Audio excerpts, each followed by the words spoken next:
a prestigious university, a racist professor, and a black student who refuses to back down. The truth behind the man in power will shock you.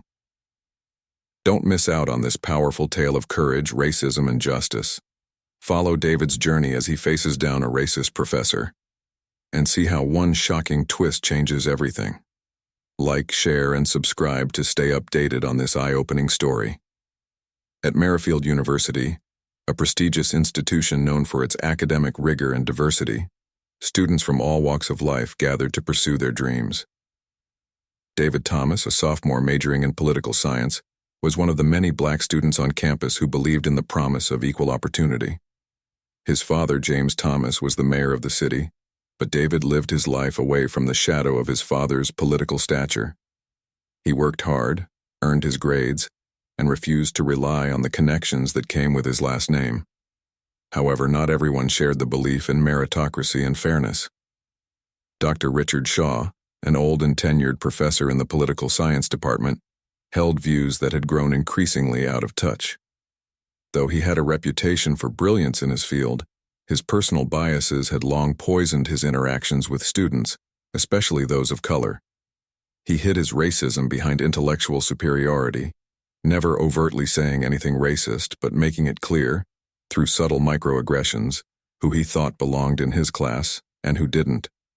David, like many black students, had felt the sting of Shaw's biases. When he participated in discussions, Shaw often interrupted him, questioning his logic more aggressively than his white peers. His grades, though decent, were never as high as David expected, no matter how much effort he put into his assignments. David tried to shake it off. His friends warned him not to engage, saying that Shaw had tenure and nothing could be done. One rainy Thursday, everything came to a head. David stood in front of the class, presenting his well-researched argument on the effects of gentrification in urban areas, drawing from both academic sources and his personal experiences growing up in the city his father now governed. He spoke with confidence, his voice carrying over the sound of the rain tapping against the windows. But Dr. Shaw watched him with a sneer, arms crossed, waiting for his moment to strike. As David finished, the professor's condescending voice broke the brief silence that followed his presentation. "Interesting take, David," Shaw said, leaning back in his chair. "But don't you think that's a rather emotional perspective? After all, real policy is built on logic and facts, not feelings." David stiffened but remained calm. "My argument is based on data, Professor.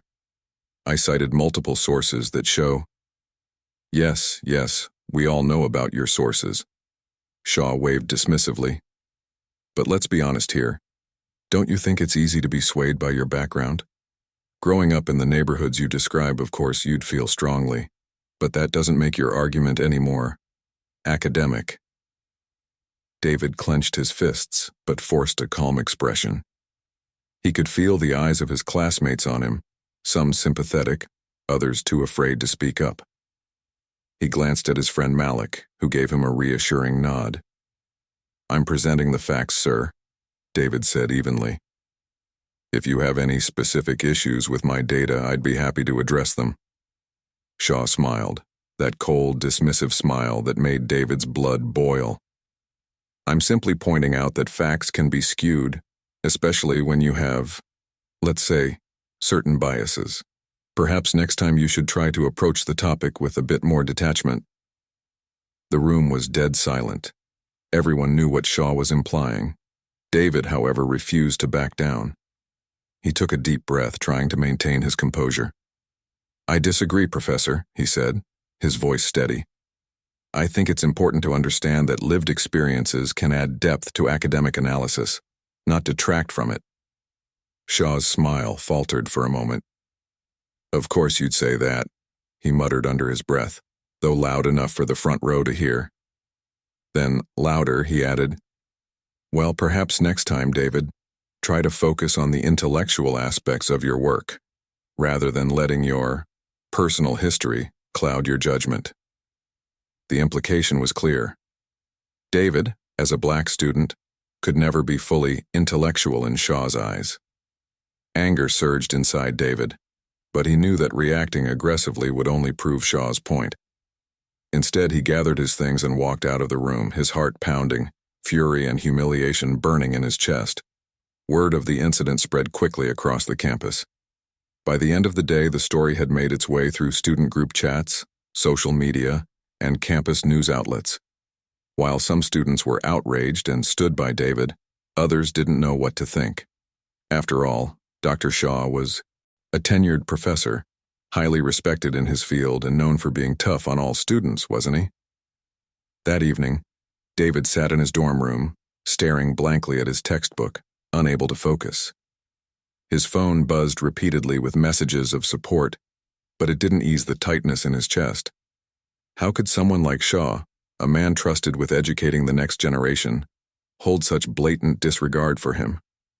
"David, you need to do something," his friend Malik said, sitting across from him. "This isn't just about you. He's been like this with other students too." David nodded, though he wasn't sure what he could do. The university had a long history of protecting its professors, especially someone as established as Dr. Shaw. Complaints in the past had been swept under the rug. That night, after speaking with his mother, David finally told his father, Mayor James Thomas, what had happened. He'd wanted to handle it on his own, but he needed guidance. His father listened quietly, not interrupting until David finished. "David, you're strong, but no one expects you to face this alone," his father said, his voice calm but firm. "You know what we're dealing with here. This is more than just a rude professor. This is systemic." David sighed, feeling the weight of the truth in his father's words. "I don't know what to do, Dad. Complaining to the administration won't change anything." Mayor Thomas was silent for a moment. Then he looked at his son, a glint of determination in his eyes. "Let's go see this professor."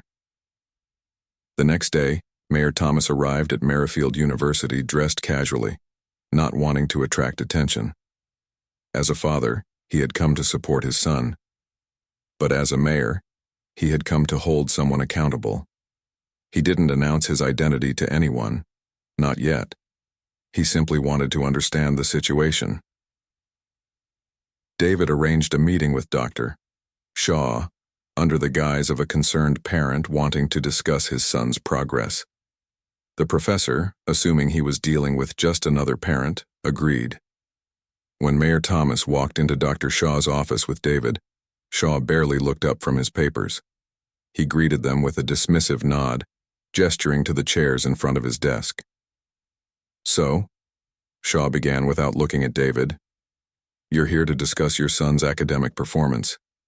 Let me just say, while David is capable, he tends to let his emotions interfere with his work. Perhaps you could talk to him about that." Mayor Thomas raised an eyebrow. "I see.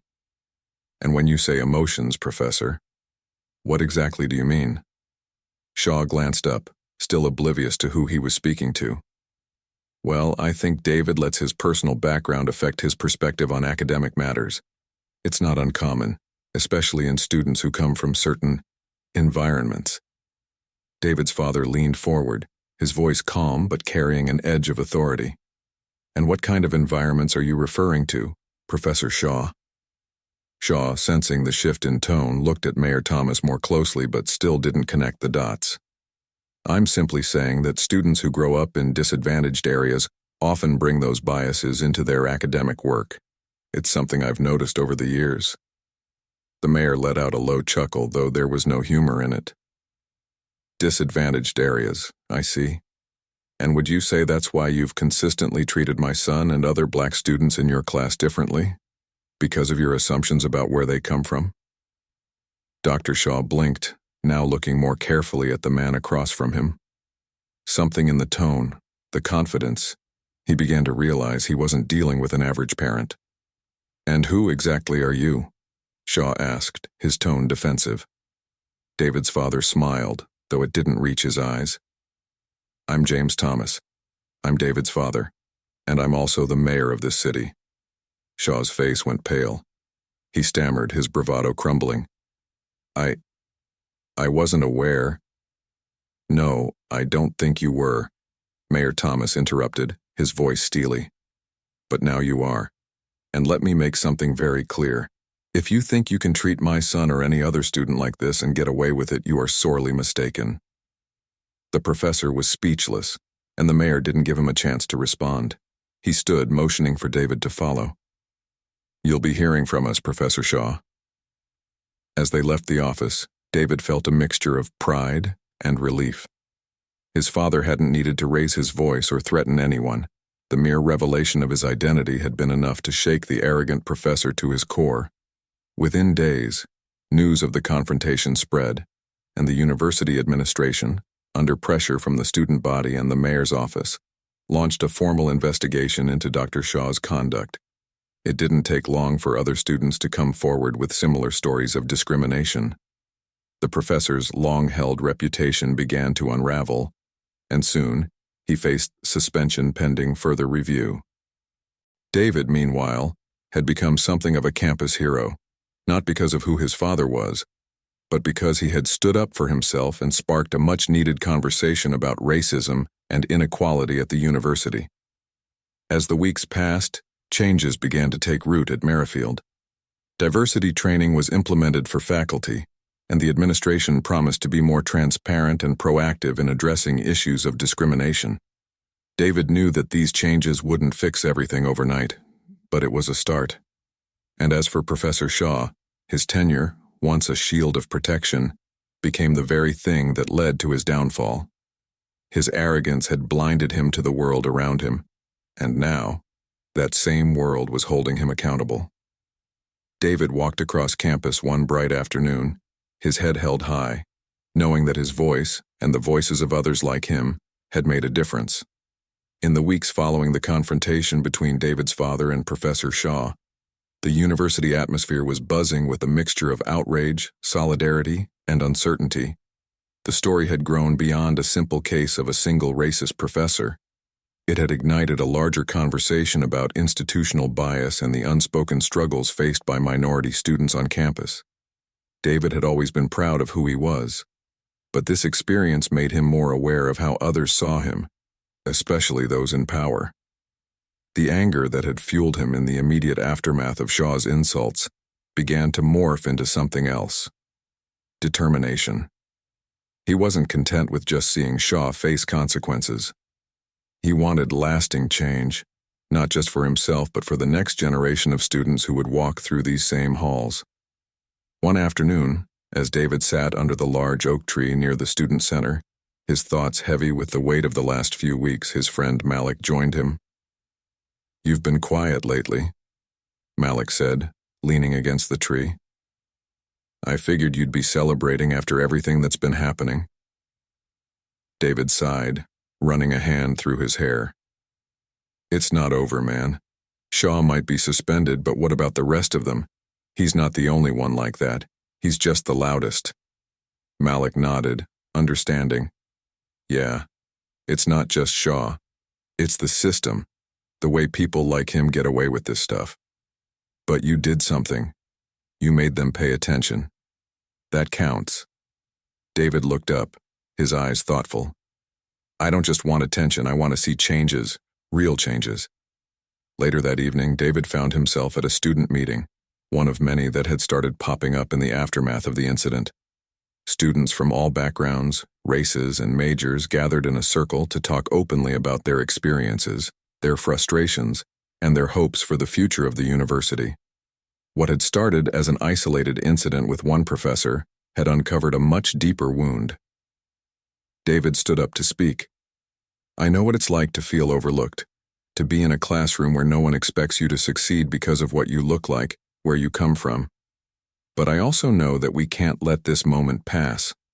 We've got to keep pushing, keep making noise until they have no choice but to listen." The room erupted into applause. His words resonated with the students, not just the Black community, but everyone who had felt marginalized or dismissed in some way.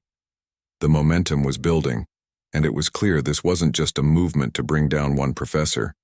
It was about reshaping the culture of the university itself.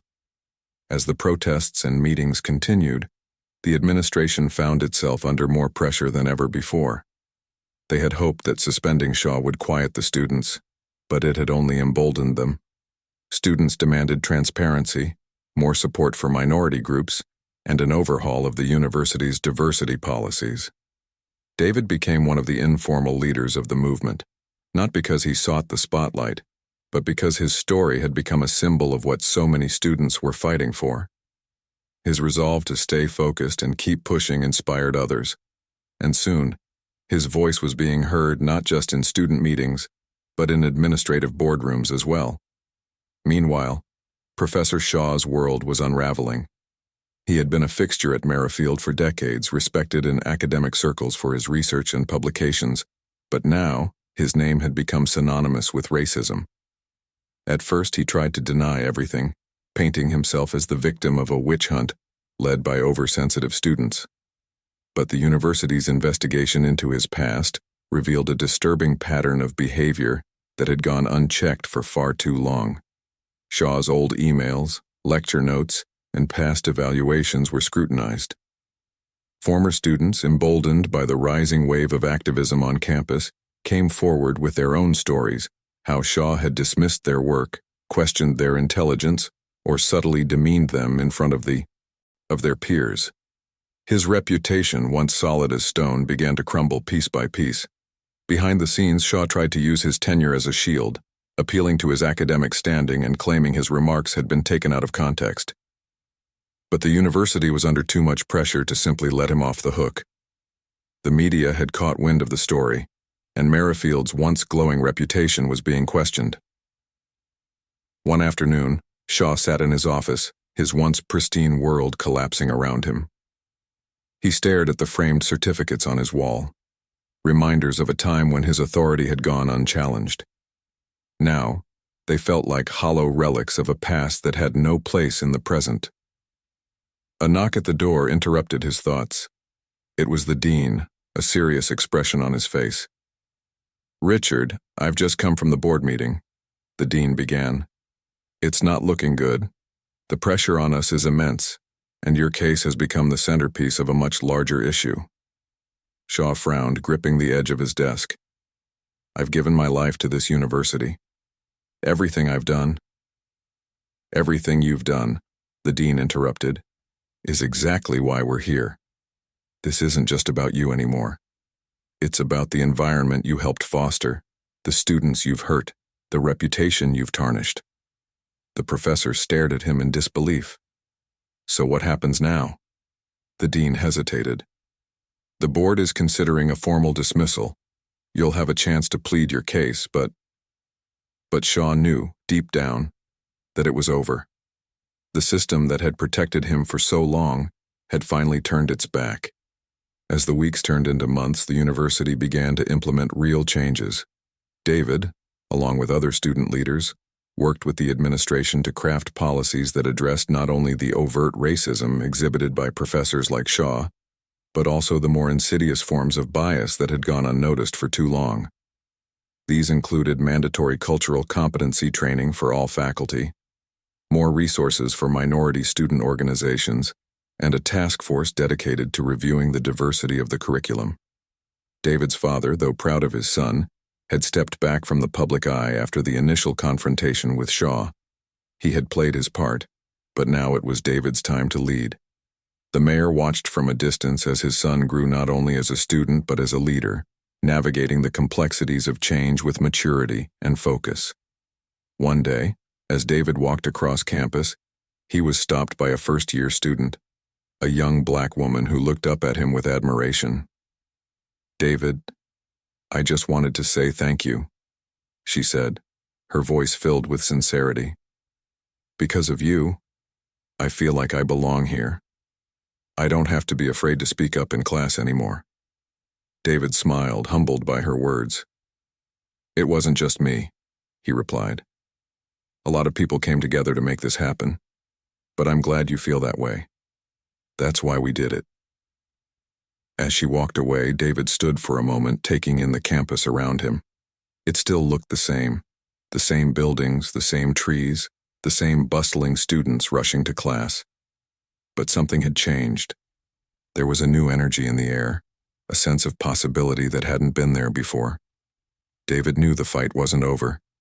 There was still work to be done, not just at Merrifield, but in the world beyond its gates. But for the first time in a long time, he felt hopeful. He had learned that change, while difficult, was possible when people came together with purpose and conviction.